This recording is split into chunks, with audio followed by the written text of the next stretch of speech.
దేవుని వాక్యాన్ని ధ్యానం చేసుకుందాం. అందరికీ మరణాత. బైబిల్ గ్రంథములో అపోస్తుల కార్యములు 12వ అధ్యాయము 7వ వచనములో సంఘము అత్యాసక్తితో ప్రార్థన చేయగా పేతురు గారి చేతులకు ఉన్న సంకెళ్ళు ఊడిపోయినాయి. అయ్యగారు అన్నారు, దైవజనులు ఫాదర్ ఎం దేవదాసయ్య గారు, బహుగా ప్రార్థన చేయుడి, బలమును సంపాదించండి, మహిలో ఉన్న కీడును గెలవమన్నారు. కీడును గెలవాలంటే బహుగా ప్రార్థన చేయాలి.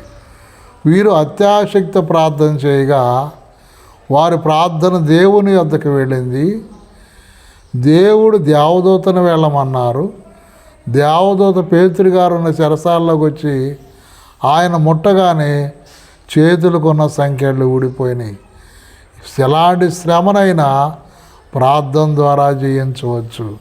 అంత మాత్రమే కాదు, యాజకులు బోర్లు ఊదినప్పుడు ఎరుకో గోడల కూలి అని యెహోషువ గ్రంథం 6వ అధ్యాయం 20వ వచనంలో చూడగలం.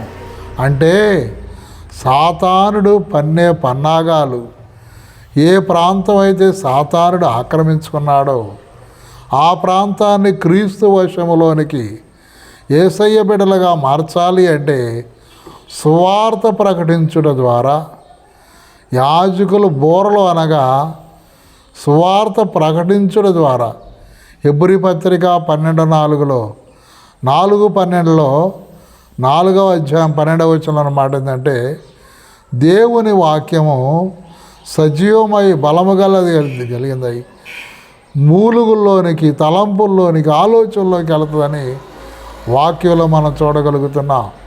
కనుక దేవుని వాక్యం ప్రకటించడం ద్వారా ఎట్టివారినైనా మనం రక్షించుకోగలం. అలాగే దేవదూతలు స్తుతి చేసినప్పుడు గడప కమ్ముల పునాదులు కదిలినాయి అని యెషయా గ్రంథం 6వ అధ్యాయం 3-4 వచనాలు చూడగలం.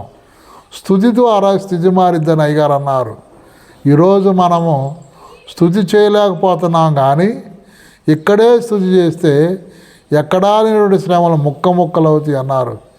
కనుక స్తుతి చేయడం అలవాటు చేసుకుందాం, స్వార్థ ప్రకటన చేయడం అలవాటు చేసుకుందాం, ప్రార్థన చేయడం అలవాటు చేసుకుందాం, అనేకులను రక్షించుకుందాం, అనేక శ్రమలు చేయిద్దాం.